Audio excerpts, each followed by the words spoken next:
अस्सलाम वालेकुम नॉलेज गुरु के नाजरीन अपनी आज की वीडियो में हम आपको उन मसाइल से आशना करवाएंगे कि जिनका आज करके नौजवानों में बहुत ज़्यादा मनफी असर पैदा हो रहा है।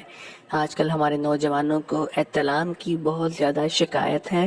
एहतलाम एक ऐसी बीमारी है जिसमें इंसान सोया होता है और रात को जो है वो ख्वाब या ख्वाब के बगैर जो है उसके नफ्स में से मादा खारिज हो जाता है, जिसकी वजह से बहुत से जिस्मानी मसाइल पैदा होते हैं और बहुत सी कमज़ोरियों का भी सामना करना पड़ता है।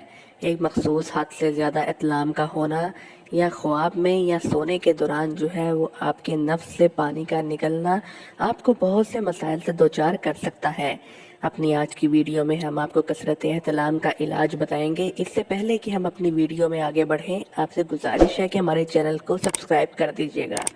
नाज़रीन, हम आपको बताते हैं कि अगर एक तंदुरुस्त और मुजर्द शख्स को महीने में 2 या 3 बार एहतलाम हो जाए तो कोई मर्ज नहीं है, क्योंकि जिसमें मनी तैयार होकर कैसा मनी में जमा होती है और जब मनी ज़ायद हो जाती है तो खारिज हो जाती है। इससे कोई कमज़ोरी भी नहीं होती, अलबत्ता ज़्यादा एहतलाम होना बीमारी में दाखिल कर देता है। कसरत एहतलाम से बचने के लिए चंद तदाबीर दर्ज झैल हैं। नंबर 1, मरीज को चाहिए कि पेशाब कर कर सोए और बेहतर है कि बावजू सोए और सुबह को बहुत जल्दी बिस्तर छोड़ दे। देर तक सोना मुज़र है। नंबर 2, आम तौर पर ख्याल किया जाता है कि पेट के बल उल्टा सोने से अज़ुए मखसूसा में खून की गर्दिश तेज़ हो जाती है, जो एहतलाम की वजह बन सकती है। इसलिए ये तजवीज़ किया जाता है कि एहतलाम का शिकार अफराद पेट के बल सोने से गुरेज करें और दाहिनी करवट सोएं। उसके साथ साथ रात को सोने से कबल ढीले कपड़े पहने और बहुत ज़्यादा तंग जामिया पहनने से गुरेज करें, यानी कि बहुत तंग कपड़े या ट्राउज़र वगैरह पहनने से गुरेज करें और खुले कपड़ों में सोएं।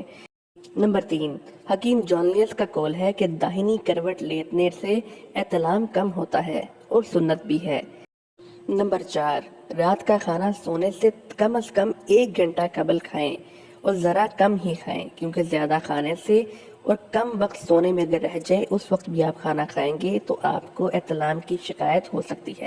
अब नाजरीन, आपको नंबर 5 पे बहुत अहम चीज़ बताएंगे कि स्पेनिश के गद्दों और नर्म बिछौनों पर ना सोएं, यानी कि स्पंज के गद्दों और नर्म बिछौनों पर ना सोएं।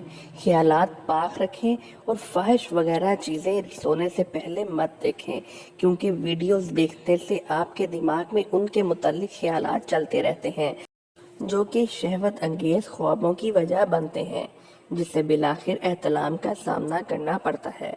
नाज़रीन इकराम, आजकल हर नौजवान को तकरीबन इस किस्म का मसला दरकार है और नौजवान इसको बहुत ही मामूली नौयत का समझते हुए दरगुजर करते हैं। लेकिन एक ख़ास मिक़दार में, जैसे हमने अपनी वीडियो में शुरू में आपको बताया कि एक ख़ास मिक़दार में अगर एहतलाम होता रहे तो उससे जो है वो बहुत ज़्यादा कमज़ोरियाँ पैदा होती हैं और नौजवानों को यही वजह है कि बहुत ज़्यादा जिनसी मसाइल का सामना करना पड़ता है और मर्दाना कमज़ोरी की भी ये एक बहुत बड़ी वजह है। तो वक्त से पहले आपको इसके इलाज की तरफ बढ़ना चाहिए, इससे पहले कि बहुत देर हो जाए। अगर आपको हमारी ये वीडियो पसंद आए तो उसे लाइक ज़रूर कीजिएगा और कमेंट में अपनी कीमती राय भी दीजिएगा। बहुत शुक्रिया आपका।